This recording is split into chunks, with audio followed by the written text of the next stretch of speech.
señal de la Santa Cruz de nuestros enemigos, líbranos, Señor Dios nuestro, en el nombre del Padre, y del Hijo, y del Espíritu Santo. Amén. Señor mío y Dios mío, creo firmemente que estás aquí, que me ves, que me oyes.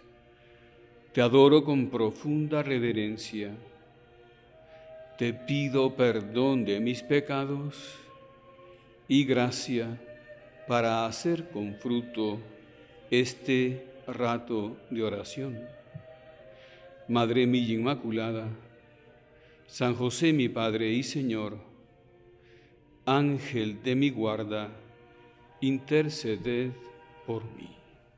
Estamos en la temporada de Adviento, litúrgicamente hablando, y Adviento significa advenimiento, venida.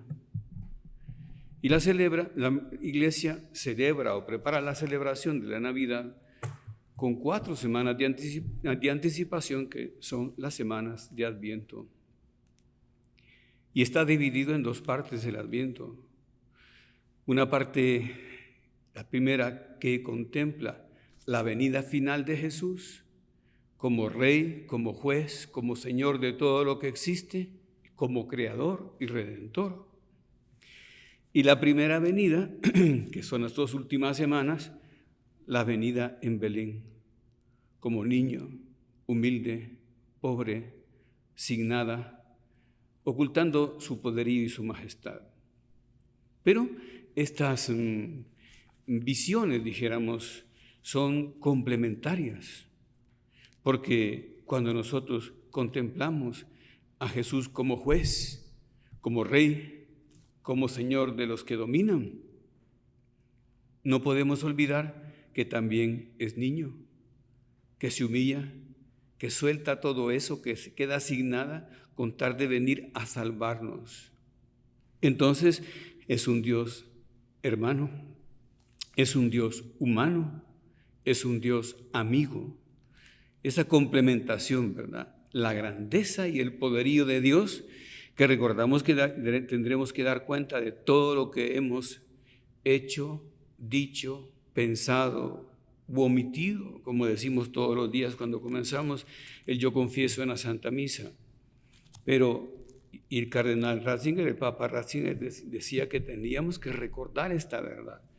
Pero siendo así de grande Dios, es el Dios niño, el Dios humano, el Dios hermano, el Dios amigo, que necesita de un padre, de una madre, que necesita de amigos para que esa familia subsista y él pueda subsistir. En fin, entendámoslo así y preparémonos así para ese encuentro maravilloso con Dios, que es la Navidad. La palabra encuentro en castellano tiene muchos significados y mucha densidad. La Navidad es un encuentro, pero un encuentro pues puede ser un encuentro casual y casi sin sentido, o preparado pero sin consecuencias mayores. En cambio hay encuentros que suponen intercambio de conocimientos, intercambio de afectos, propósitos, organización, en fin. Entonces hay encuentros con grandes consecuencias y encuentros con ninguna consecuencia. Entonces, claro, tendríamos que pensar, yo tengo que encontrarme con Dios para que ese encuentro con Dios en Navidad deje en mí muchas consecuencias, muchos propósitos de lucha y consiga, apoyándome en Dios, muchas victorias. Lógicamente, cuando hablamos de encuentro, hablamos también de idioma, porque las personas que no hablan el mismo idioma, es difícil que se encuentren. Es fácil de entender esto. O se encontrarán a medias, pues, con Dios. Y cuando uno se encuentra a medias con Dios, pues piensa a medias y tiene conclusiones o repercusiones a medias, en fin. Y se trata de conseguir que el idioma de encuentro sea el mismo y el idioma con Dios, que platica a Dios, viniendo y naciendo en Belén, sea el mismo que nosotros hablamos, o nosotros el que habla a Él. Entonces, ¿y quién se prepara mejor para ese encuentro?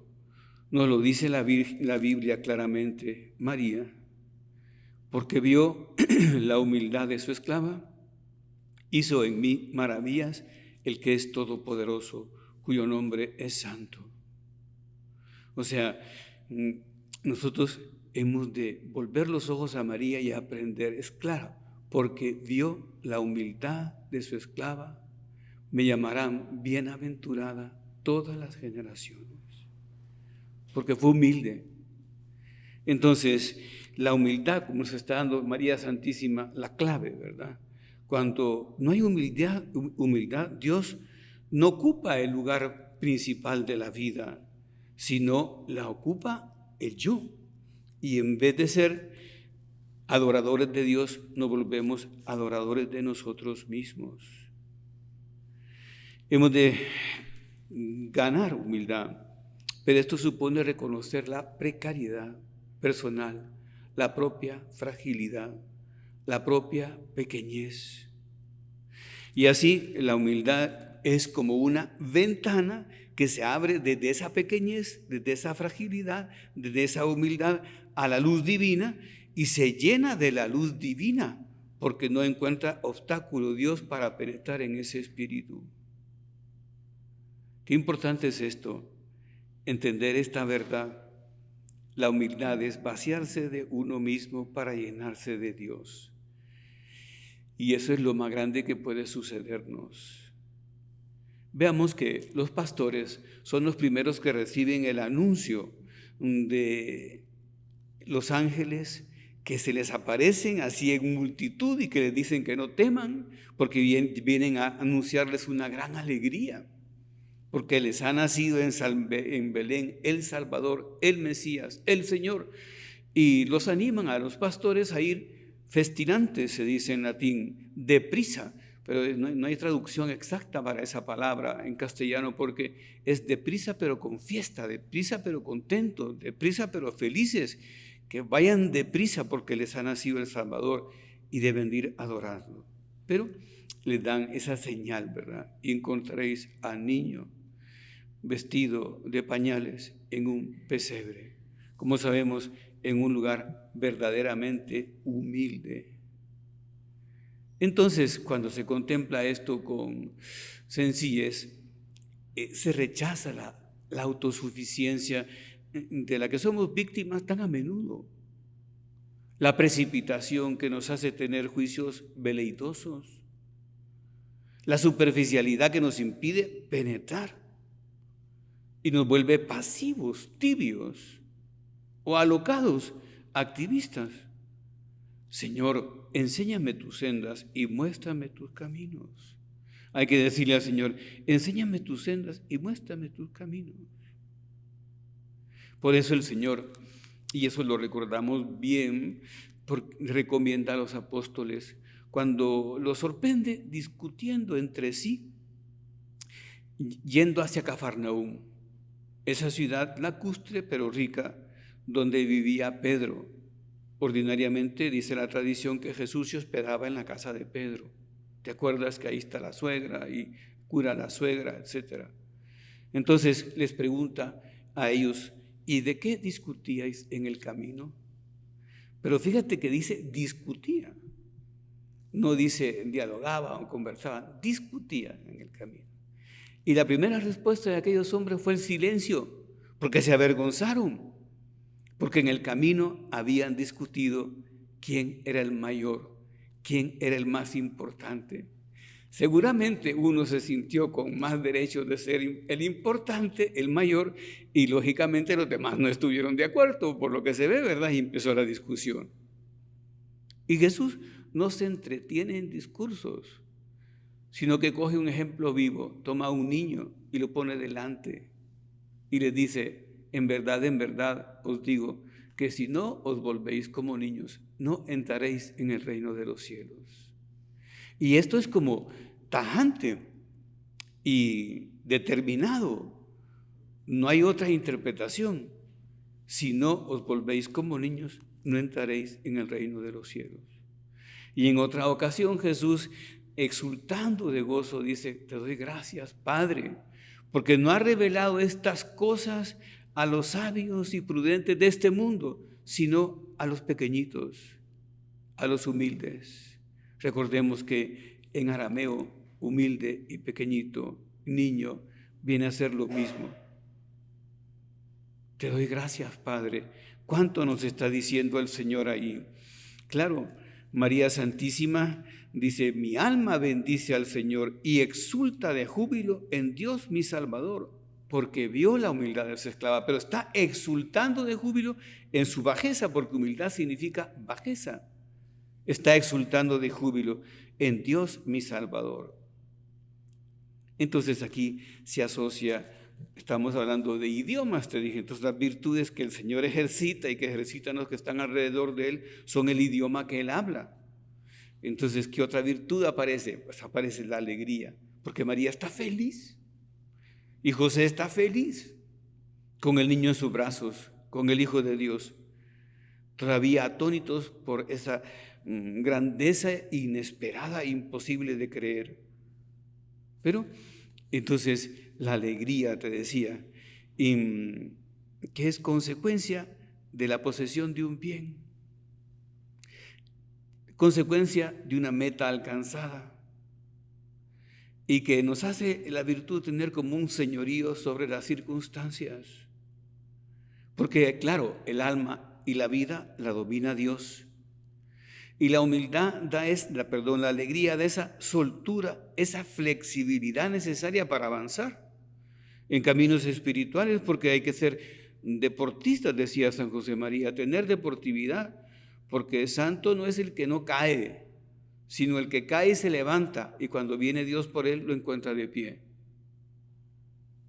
Entonces, pero se necesita esa soltura, esa alegría, pues, y que cuando no se tiene se ve la vida como un cúmulo de infortunios, como un panorama de tropiezos y tragedias y desgracias.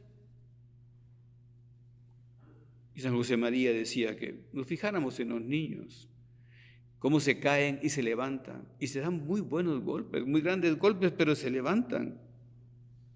Claro, por supuesto que la alegría, más profundamente hablando, es la felicidad. Y la felicidad supone la autotrascendencia.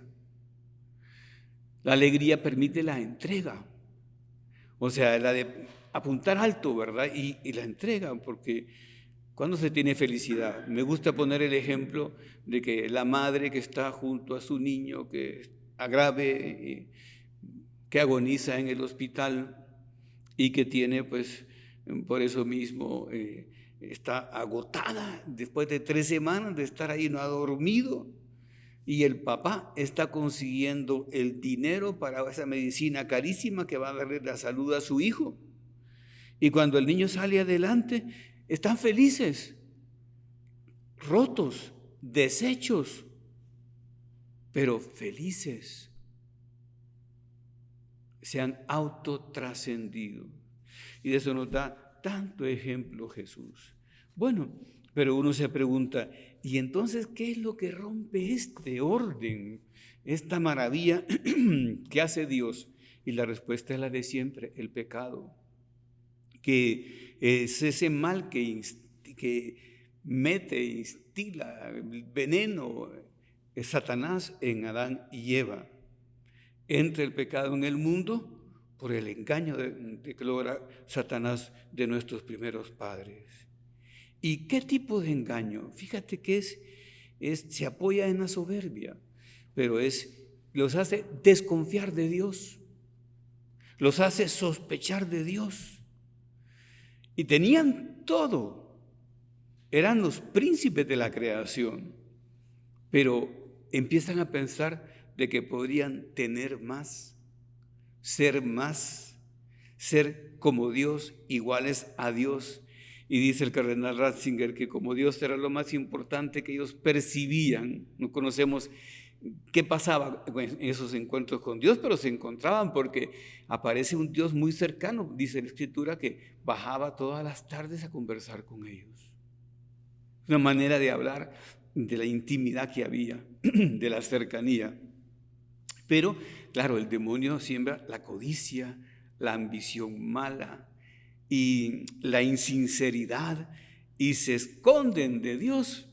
Están planeando porque estudia Scott Hahn, que es tan bueno, en un libro muy bueno que se llama Lo primero es el amor. Tiene varios capítulos distintos de temas que trata él y habla del pecado original.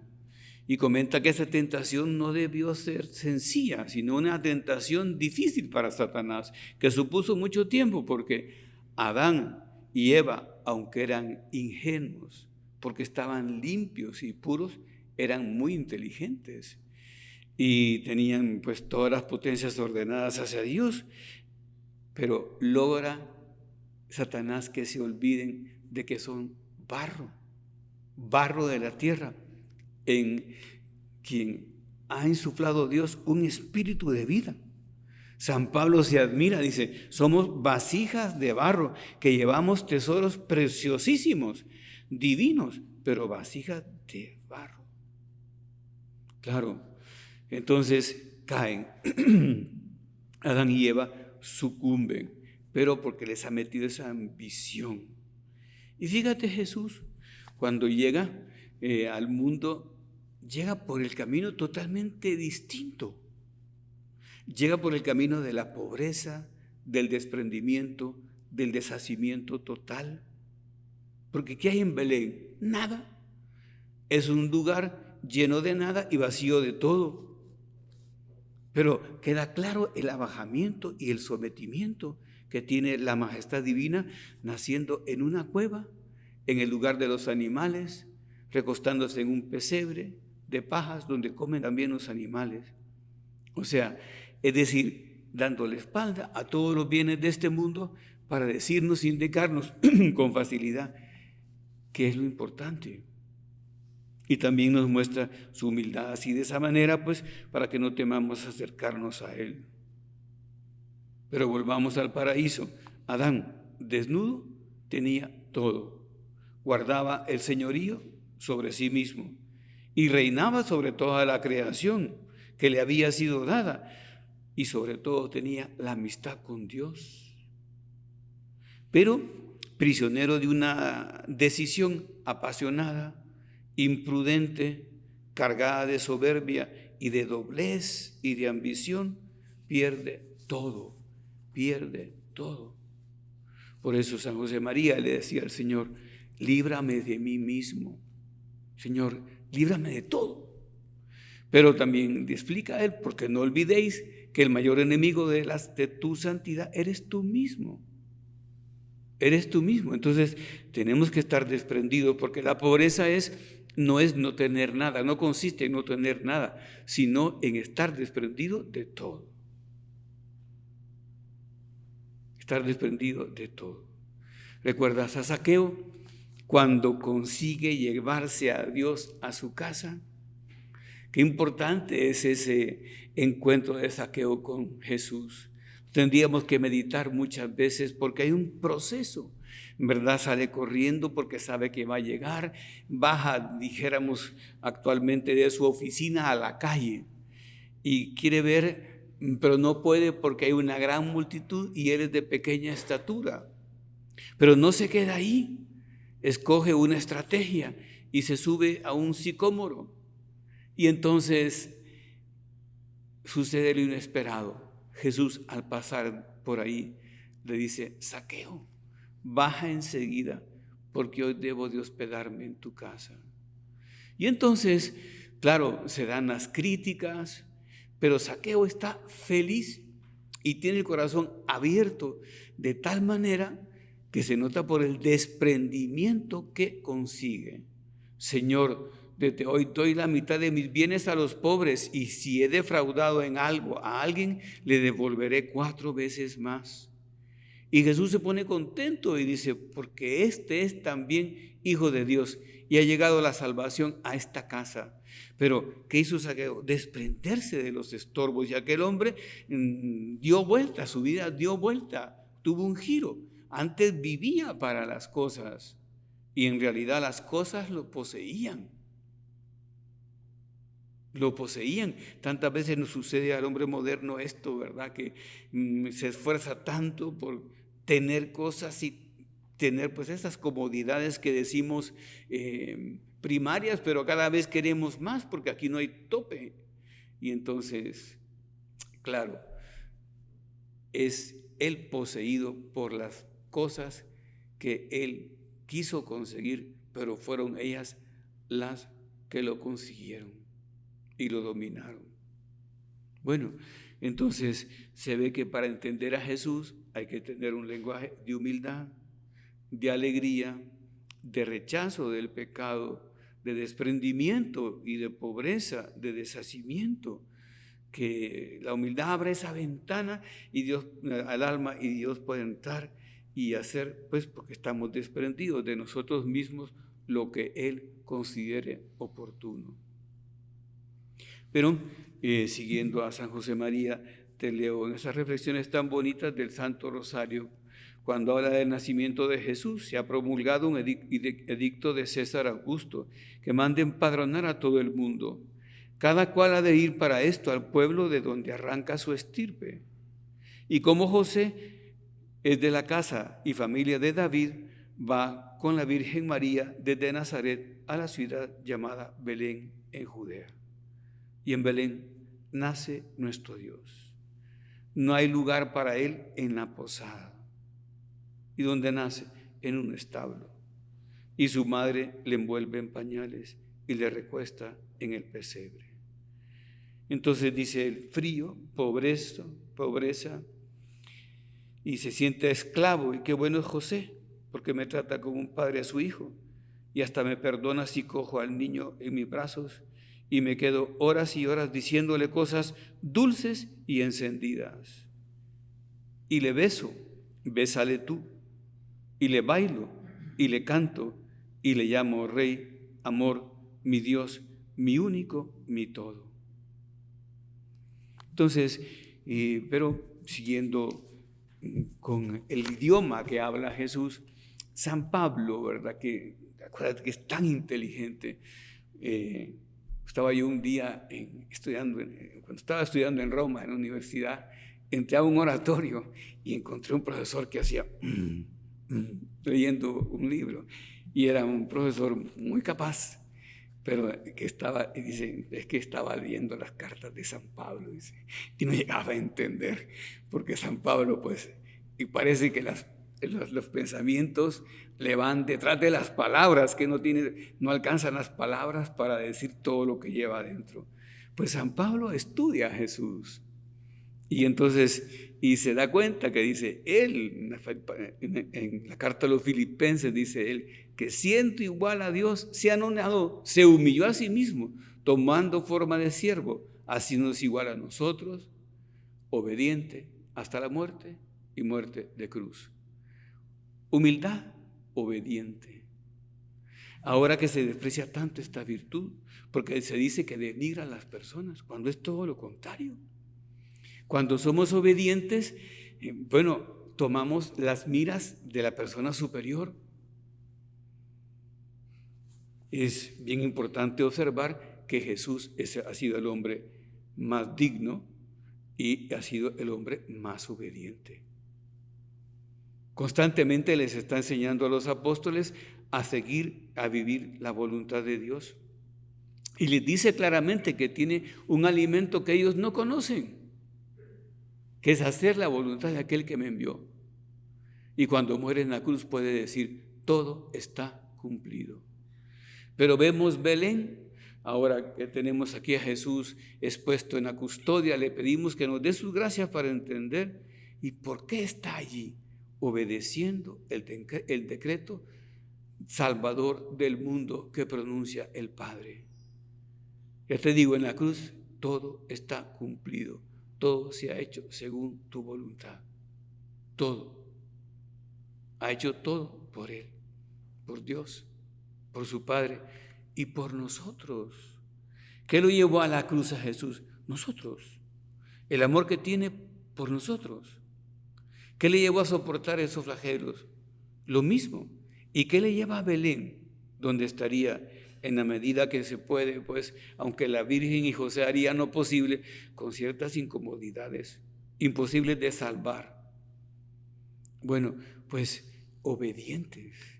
Nosotros abramos a la obediencia. Dice Jesús que el que me ama guardará mis preceptos. Es decir, era una manera antigua de decir, el que me ama me obedecerá.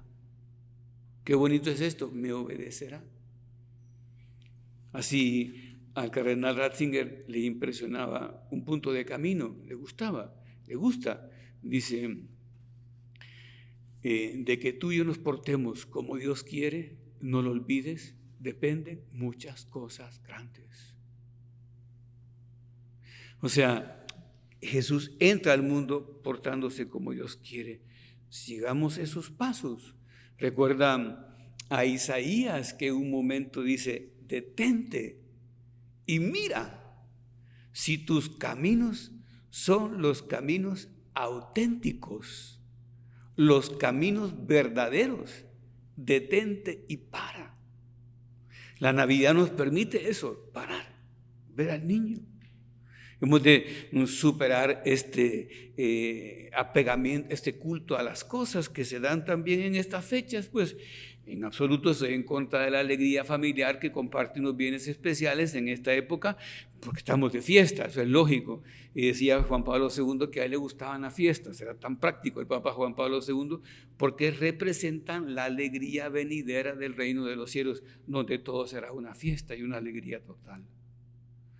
Bueno, pues obediencia para llenarnos de la grandeza de Dios y tener esos horizontes divinos en la vida que le dan importancia a las cosas pequeñas.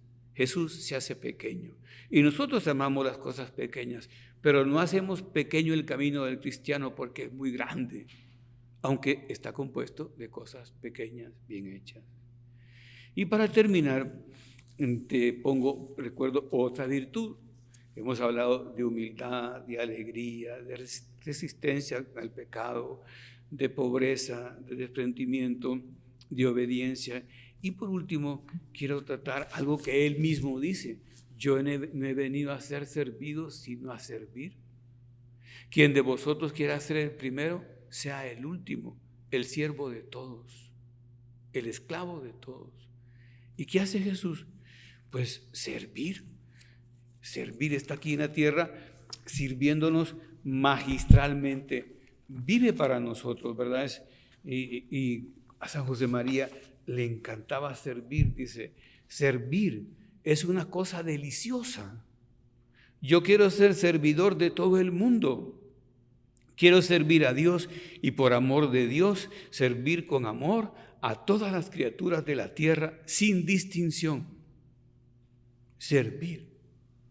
Y claro, esto supone entrega del tiempo, del horario, del sueño, del cansancio, ¿verdad? El superar esas tonterías, ya decía, de las ambiciones terrenas y consuelos terrenos, y recordar que las raposas del campo tienen guaridas y las aves del cielo nidos, pero el Hijo del Hombre no tiene lugar donde reclinar la cabeza. Por eso también San José María, olvídate de ti mismo, que tu ambición sea la de no vivir más que para tus hermanos, para las almas, para la iglesia, en una palabra, para Dios, para Dios. Y claro, es tomar el último lugar por amor a Dios, el siervo de todos. Y el Papa Francisco nos dice que el mejor servicio es el perdón. Con esa pedagógica manera de enseñar del Papa Francisco, el mejor servicio es el perdón. Aprender a perdonar, aprender a perdonarse, aprender a ser perdonados, a dejar de lado viejas heridas que, claro, entrampan al alma y y no hacen e impiden que entendamos eso que dice Jesús. Como me dijo, permíteme el chistecillo, una persona que venía antes aquí, pero que ya está en el reino de los cielos, la ley de Cassius Clay, decía, es mejor dar que recibir. Entonces, eso no se me olvidó nunca a mí, ¿verdad? Cuando me lo dijo, bueno, pues, pero pues no se entiende eso, que lo mejor es darse siempre. ¿Recuerdas?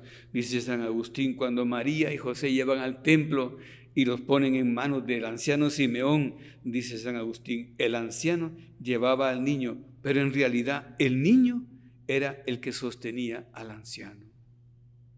Ahí estaba ya sirviendo, ya dando. Terminemos nuestra meditación, pues, y querido ser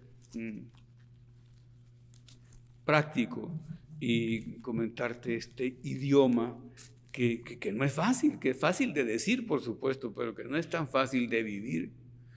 Pidámosle a María que ella nos enseñe, que ella nos ilumine y nos conduzca siempre para prepararnos cada día mejor en esta temporada de Adviento para recibir a su Hijo, Jesús, niño nuestro Señor. Te doy gracias, Dios mío, por los buenos propósitos, afectos e inspiraciones que me has comunicado en esta meditación. Te pido ayuda para ponerlos por obra. Madre mía Inmaculada, San José mi Padre y Señor, Ángel de mi guarda, interceded por mí.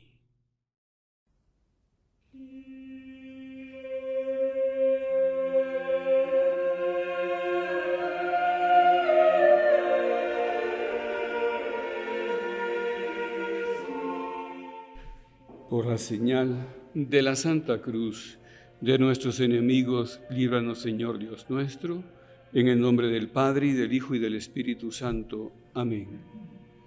Señor mío y Dios mío, creo firmemente que estás aquí, que me ves, que me oyes. Te adoro con profunda reverencia. Te pido perdón de mis pecados y gracia para hacer con fruto este rato de oración. Madre mía Inmaculada, San José mi Padre y Señor, Ángel de mi guarda, interceded por mí. Hoy es la fiesta de Santa María de Guadalupe, una gran fiesta para toda América, es patrona de América. Nos trae tantos recuerdos seguramente esta fiesta. Y hace poquito, el 8, celebramos la fiesta de la Inmaculada Concepción. Bueno, la Virgen, ¿verdad? Presente en todo y para todo. Y hablando de la venida de Jesús al mundo, recordemos la visitación del ángel Gabriel a María. Cuando el ángel llega a la casa donde se encuentra la señora, ordinariamente se cree que entra en oración y la saluda diciéndole, Ave, gracia plena. Es decir, alégrate, llena de gracia. Le dice el saludo griego y no el judío que era shalom. La paz sea contigo, sea con ustedes. Le dice, alégrate. Es decir, que la primera palabra del Nuevo Testamento, temporalmente hablando, no en las páginas del Evangelio, es esa, alégrate, es la alegría. ¿Y por qué? Porque está llena de gracia. Lo que el ángel nota, lo que caracteriza a esa persona es su posesión de Dios y la posesión de Dios de esa persona, porque está en gracia. Qué importante es la gracia de Dios. La gracia nos hace participar de la vida en Dios, nos enciende en el amor que nos mantiene junto a Él, y nos da esperanza que nos sostiene en nuestro caminar, irradia luz en nuestra vida por la fe. San José María nos decía: hijo mío, déjame que te pregunte, ¿tú amas la gracia de Dios? ¿Procuras que esa gracia de Dios sea creciente en tu alma cada día?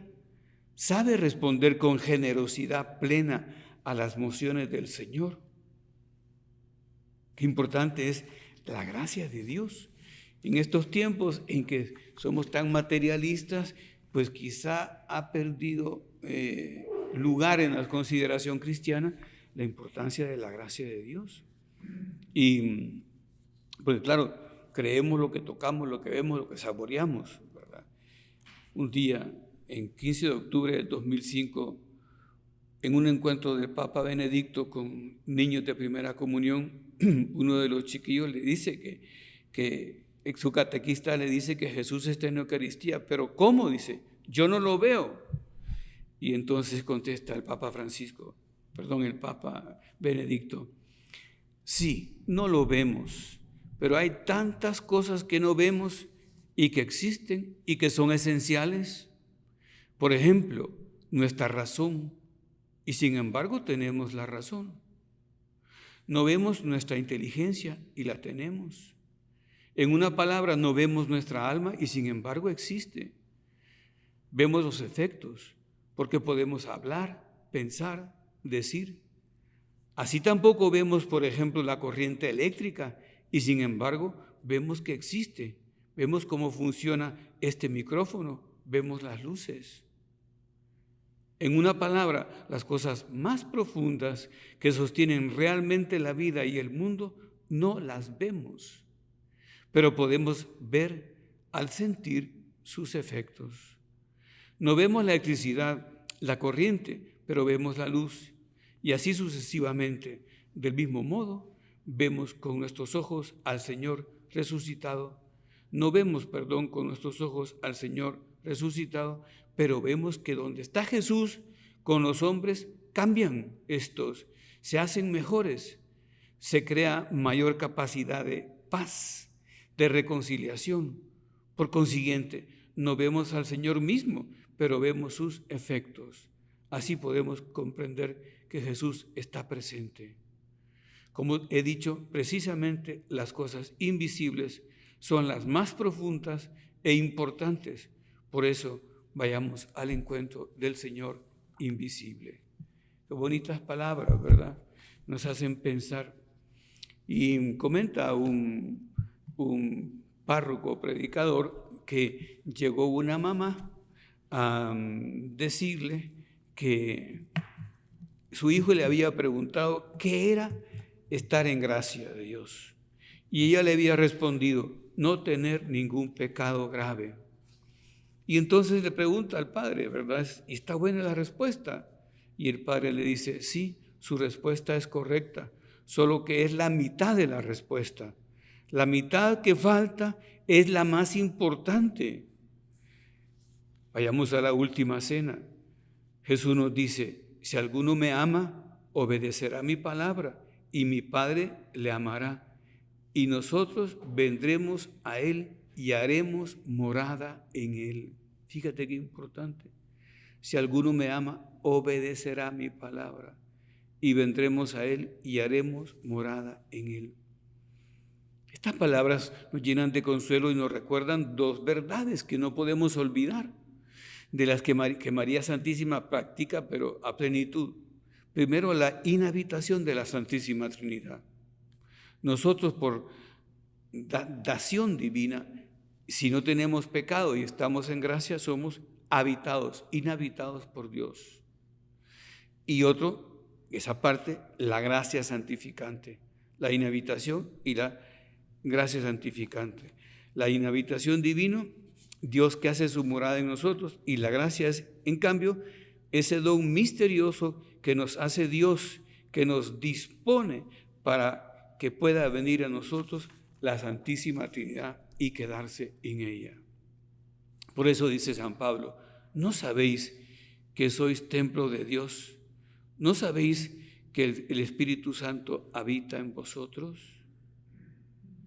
Y Santo Tomás dice, ¿y para qué?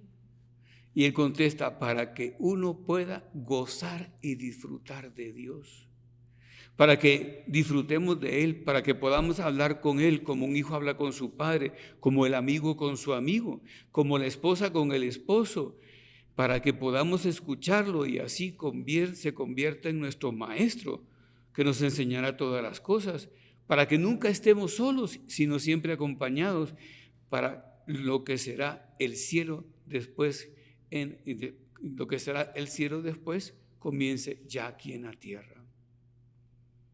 Y la gracia santificante San Pedro la describe como una participación de la naturaleza divina en nosotros.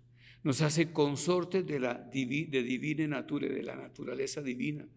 San Pablo la llama hacia la gracia la nueva creación, el hombre nuevo. ¿Te acuerdas cómo insisten que nos revistamos de Cristo, que nos revistamos del hombre nuevo y que nos alejemos del hombre viejo según el cual hemos vivido nuestra vida pasada? Porque el hombre viejo, el hombre animal no distingue las cosas que son de Dios, porque se han de discernir con una luz espiritual, la gracia de la que carece. Y Juan Bautista llama a la gracia vida eterna en nosotros. Es decir, la gracia es un regalo, es un brío, también significa eso, una belleza. O sea, una belleza, un don que nos embellece. Y así la describen los santos: luz, belleza, calor, fuego.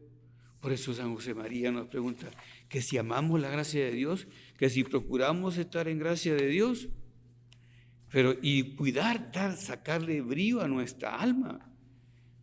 Esto quizás se nos olvida, quizás de niños éramos más capaces de sostener esto, pero es un tema con el relativismo en el que todo da igual, ¿verdad? Porque el yo, se vive la dictadura del propio yo, donde el yo dicta lo que valen las cosas, lo que son importantes, lo que no es importante, lo que va primero y lo que va segundo y lo que va al final, el yo. Y no es así. Dios es el dueño de todo, el que lo llena todo y lo invade todo. O sea, ¿para qué hace Dios esto, pues, de la gracia? Para que podamos recibirlo a Él. Porque cuando hay gracia puede ocupar nuestro corazón. Y uno se pregunta, ¿pero cómo es Dios infinito, a quien no pueden contener los cielos, ante el que caen de rodillas los ángeles? ¿Cómo puede venir a esta pobre alma miserable, pequeña, débil del ser humano, a mi alma? Claro, viene, pero primero la prepara. La gracia de Dios es como un nido de dones y virtudes que Dios mismo prepara en el corazón del hombre para luego venir a anidar en él. Es más, Dios comienza a habitar en el alma al mismo tiempo que nos da la gracia. Vienen juntos y desaparecen juntos. Dios deja de estar en el alma cuando el alma pierde la gracia. Entonces, ¿qué quiere decir estar en gracia?, le pregunta aquel niño a la mamá. Y si respondemos, no tener pecado grave, no tener pecado mortal, decimos la mitad, y la mitad más pobre de esta verdad, que es infinitamente grande, no tener pecado. Porque es como que si dijéramos que en un palacio es un lugar donde no hay cerdos ni basura. Pero un palacio es más que eso. Por supuesto que no hay cerdos y basura. Hay en cambio orden, limpieza, riqueza, belleza y un rey. Es lo que determina el palacio, un rey. Describimos a veces la gracia como algo negativo, pero hay que hablar de ella como lo que es, algo positivo.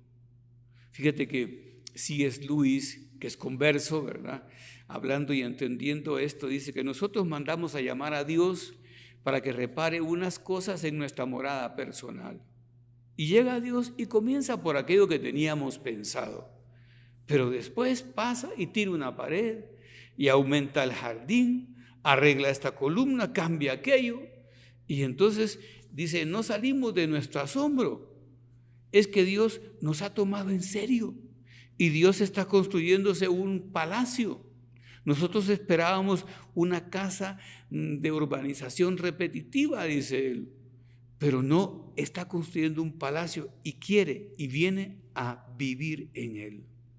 O sea, es importante vivir en gracia y tener mucha gracia. Fíjate, te leo un testimonio de Santa Teresita de Lisieux, de Santa Teresita del Niño Jesús, que cuenta una comunicación de Dios. Soñé que paseaba sola por el jardín y de pronto cerca de la glorieta vi 2 feos diablos que bailaban sobre un barril. Poseídos de terror, escaparon por una rendija y se ocultaron en el sótano. ¿Qué mosca les había picado? Viéndoles tan cobardes, quise saber qué temían. Me acerqué a la ventana y vi que corrían por las mesas sin saber dónde huir para esconderse de mi mirada.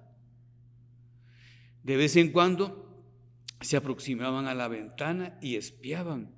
Al verme cerca, volvían a correr despavoridos como auténticos condenados.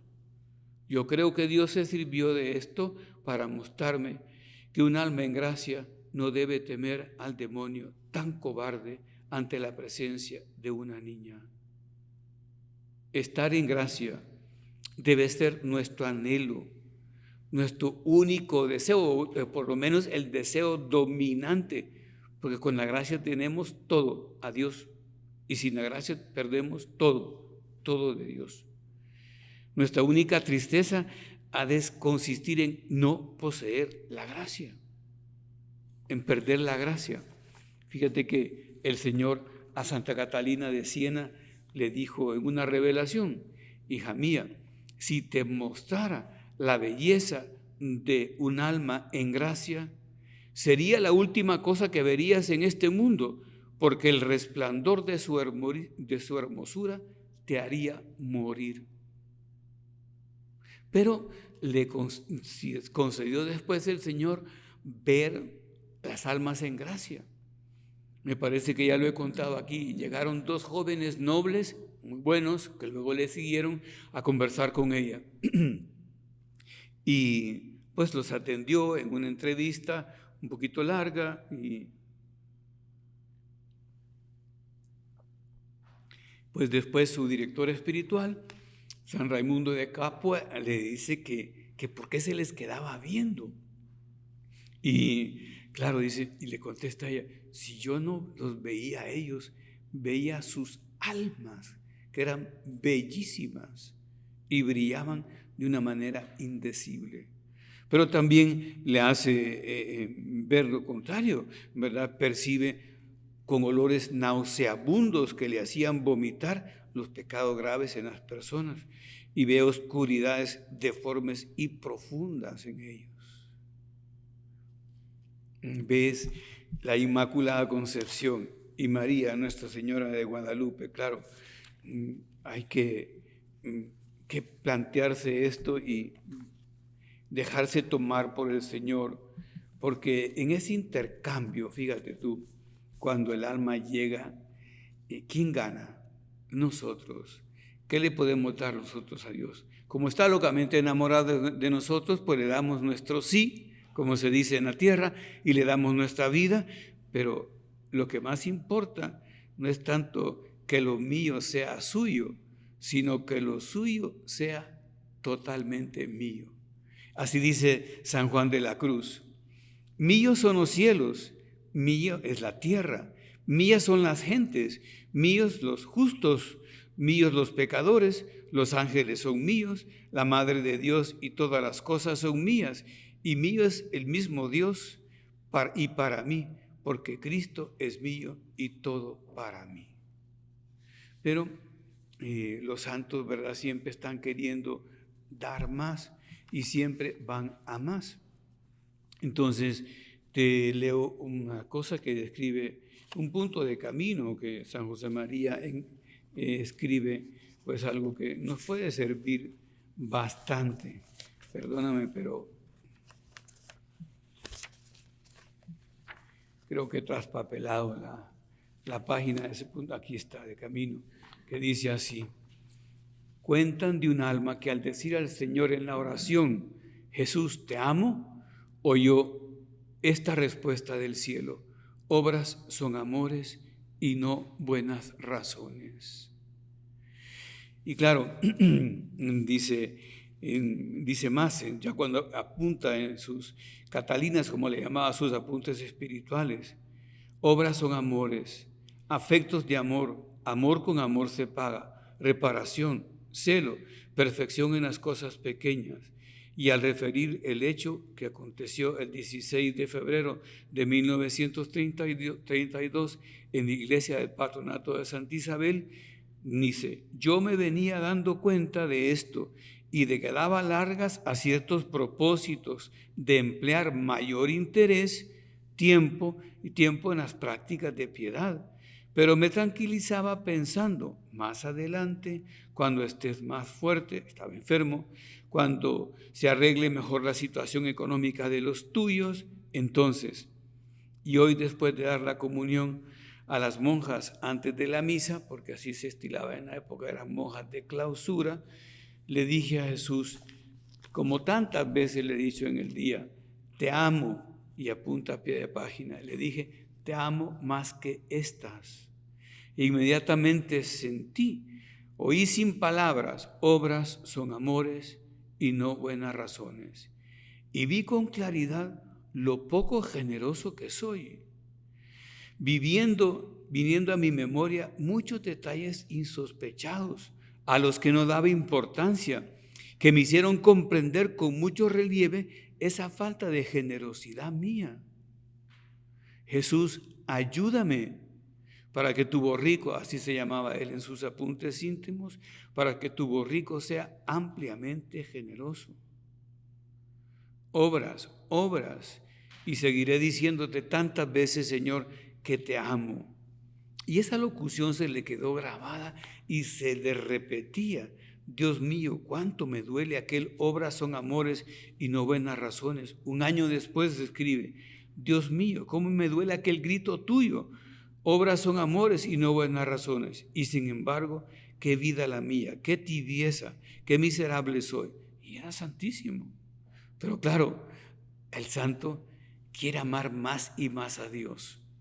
Se abre más y más a Dios y quiere llenarse más y más de Dios. Y mira, este pobre pecador dice: ayúdale para que yo cumpla la voluntad de Dios.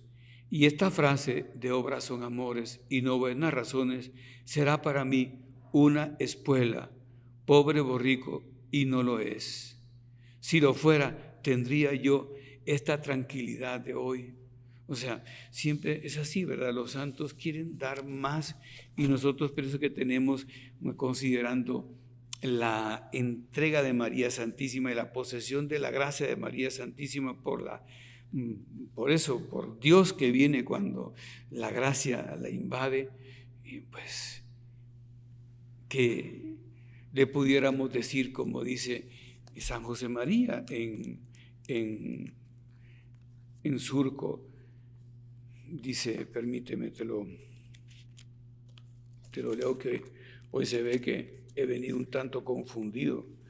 Señor, que desde ahora sea otro, que no sea yo, sino aquel que tú deseas. Pero fíjate que tiene que haber esa humildad para dejar entrar a Dios y ver con esa luz divina que se necesita cambiar y dejarse decir de Él obras, realidades, pues santidad con consecuencias. Que desde ahora sea otro, que no sea yo, sino aquel que tú deseas. Que no te niegue nada de lo que me pidas, que sepa orar, que sepa sufrir, que nada me preocupe fuera de tu gloria. Que sienta tu presencia de continuo, que ame al Padre, que te desea a ti, mi Jesús, en una permanente comunión, que el Espíritu Santo me encienda. Y tantas veces un padre o una madre pues se pregunta: ¿qué puedo hacer yo ante esta situación de un hijo, de una hija, algún problema familiar, ¿verdad? Y no sabe qué hacer. La gracia de Dios. hay que pedirle al Señor gracia. Lléname con tu gracia, que es decirle, lléname tú, lléname de ti, prepárame con tu gracia y establécete en mí para que tú seas el que me cambie a mí y a través de mí cambies a los que están alrededor. Bueno, pues volviendo a Santa María y terminando esta meditación, ¿verdad? Pero te advierto que es una catequesis que debemos de volver a dar los cristianos, los católicos, la vida en gracia. Porque hay tantas personas que dicen, no encuentro pecado. Cuando me quiero confesar no encuentro pecados. Claro, es que se comparan. Su paradigma, su parangón es, pues qué sé yo, ellos mismos, ¿verdad? Y no es Cristo Jesús. Ven para abajo. No son capaces de coger los horizontes divinos. Y entonces están satisfechos con poco. Y le dices Jesús a Santa Faustina Kowalska, las almas que esperan mucho me dan mucha alegría, porque puedo volcar en ellas todo el tesoro de mi gracia y de mis dones. Y las almas que esperan poco me dan tristeza, porque encogen su corazón y poco puedo hacer yo. O sea, que esta fiesta de la Inmaculada Concepción y hoy de Guadalupe y el mismo niño que contemplamos en Belén en brazos de María Santísima, pues nos remuevan por dentro para decirnos a nosotros mismos, más. Quiero amarte más, Señor. Así le pedimos a María, como escribe un autor de espiritualidad, dime, Señora, ¿cómo debo tratarlo? Quita de mis modos la torpeza y dame la finura de tus manos. Dime, Señora, ¿cómo debo mirarlo? Quita de mi vista la ceguera y dame los fulgores de tus ojos. Dime, Señora, ¿cómo debo servirlo? Quita de mi vida la tibieza y dame el ritmo de tus mismos pasos. Dime, Señora, ¿cómo debo quererlo? Quita de mis labios la aspereza y dame la dulzura de tus besos. Claro, una mujer que está en proceso de canonización, Gabriela Bosís, oyó que Jesús le decía, pide a mi Madre amadísima que tú respondas con ternura a mi ternura. Fíjate cómo, si no es Dios tierno en la locura de Belén. Pide a mi Madre amadísima que tú respondas con ternura a mi ternura. Tú sola no eres capaz. Pero por eso le envía el Señor a María y con ella todo. Santa María, enséñanos a prepararnos bien, llenando nuestra alma de gracia, permitiéndole al Señor tomarnos de veras y profundamente hasta lo más íntimo de nuestro ser para recibir bien al niño Jesús que viene. Santa María, enséñanos tú. Te doy gracias, Dios mío, por los buenos propósitos, afectos e inspiraciones que me has comunicado en esta meditación. Te pido ayuda para ponerlos por obra. Madre mía Inmaculada, San José mi Padre y Señor, Ángel de mi guarda, interceded por mí.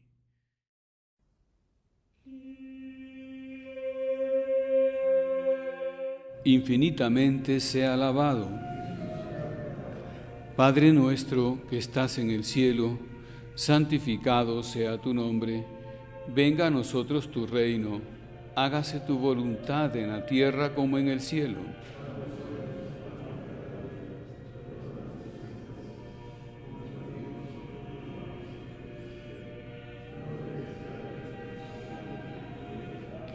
Dios te salve María, llena eres de gracia, el Señor es contigo. Bendita tú eres entre todas las mujeres, y bendito es el fruto de tu vientre, Jesús.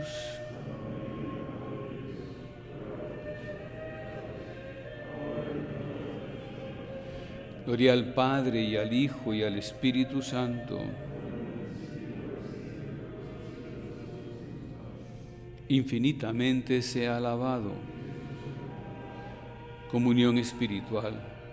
Yo quisiera, Señor, recibirte con aquella pureza, humildad y devoción con que te recibió tu Santísima Madre, con el espíritu y fervor de los santos. Le diste el pan del cielo, que tiene en sí todo consuelo.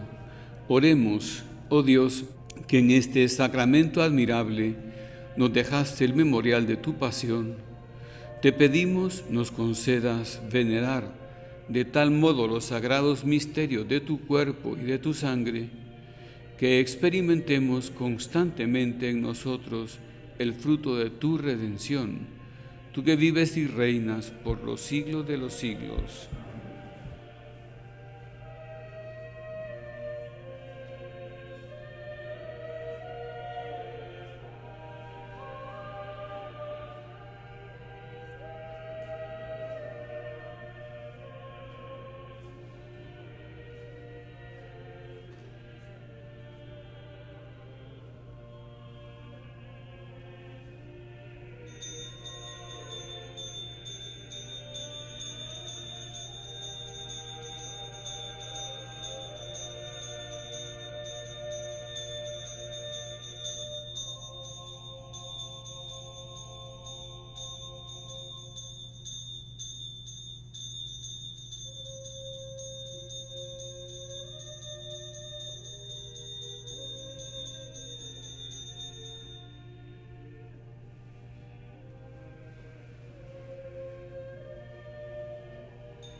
Bendito sea Dios, bendito sea su santo nombre,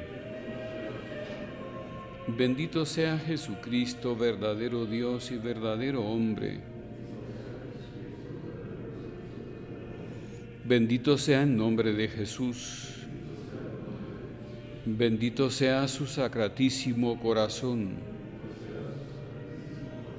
bendita sea su preciosísima sangre. Bendito sea Jesús en el santísimo sacramento del altar. Bendito sea el Espíritu Santo Paráclito. Bendita sea la excelsa Madre de Dios, María Santísima. Bendita sea su santa e inmaculada concepción. Bendita sea su gloriosa asunción. Bendito sea el nombre de María, Virgen y Madre. Bendito sea San José, su castísimo esposo. Bendito sea Dios en sus ángeles y en sus santos. Que el auxilio divino permanezca siempre sobre nosotros. Amén.